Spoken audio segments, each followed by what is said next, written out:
own individual timing, and just like these airplanes, they are trying to figure out how to not hit each other.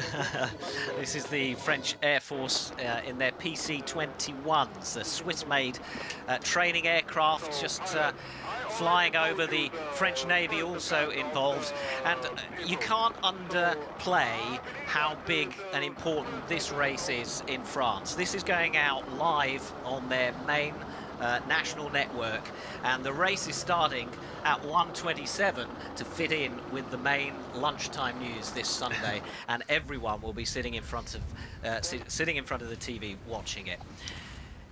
It's a glorious scene out there, and we're now counting down to a minute to the start. What is going on board? Well, I can tell you on board right now, they're not having a French lunch, which is between 12 and 2. They are officially starting the Transat Jacques Vabre, and right now with a minute left, they don't have a maneuver in their handbag. They are absolutely grinding on all the sails they can to try to add some power to the boat and get moving. They have...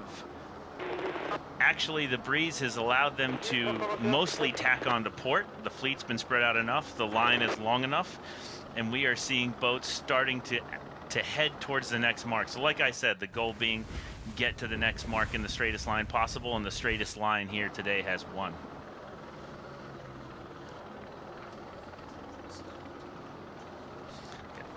So inside 20 seconds here, like I said, heart rates are going through the roof. Pedestals on all these boats, or top handles with the grinding, is basically going through the roof. You see the Ultims have stayed safe, slightly behind the fleet. 10 seconds to go. Multi-hulls are progressing. Class 40s are on the line.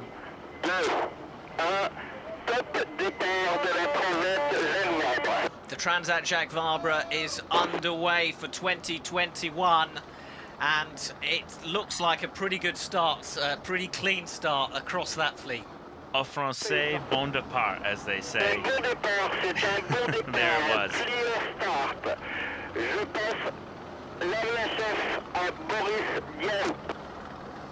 Well done to the fleet, to be honest. It was a very challenging set of conditions.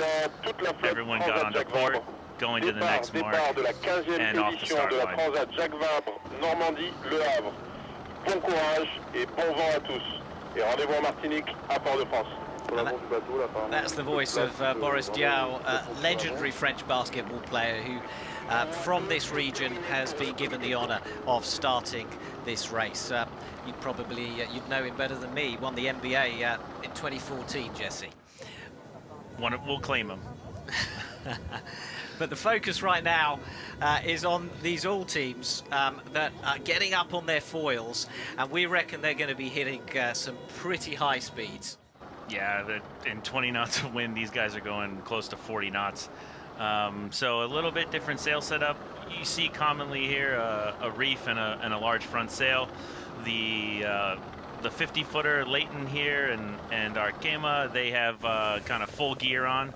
They have seaboards and are partially foiling. And right here, I mean, here's a shot of just one of the most incredible flying machines on the planet. And there you go. And so Francois Gabard to weather, Armand Leclerc to leeward here on Bank Pop and his new foiler. And Gitana's probably not far away. Chiral, one of the first foiling IMOCAs, and more to come here. You see the fleets come together by speed, and they're all going at the same place. That's the important thing to remember.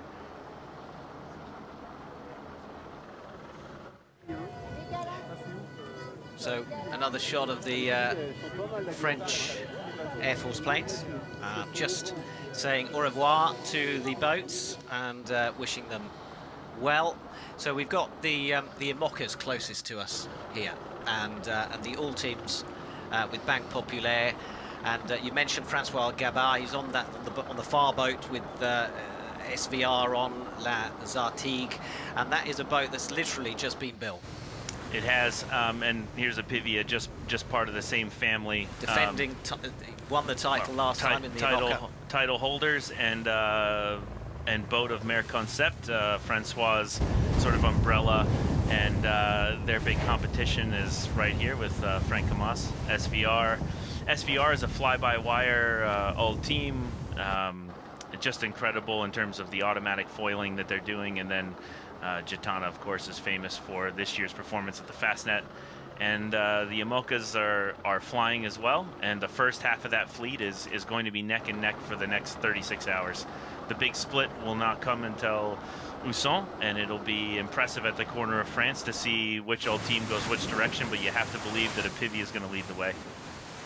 So we could see a point where the big fast Ultims on the left-hand side of the racetrack are going to be coming in and crossing in front of the IMOCAs as they turn right to sort of through the chicane and towards that turning mark. Absolutely. So based on speed differential, the Ultims will get to this turning mark first. I think they're going to get there together, though, based on what we just saw. And I think the battle at the front of the Ultim fleet for the first tack will be impressive. And then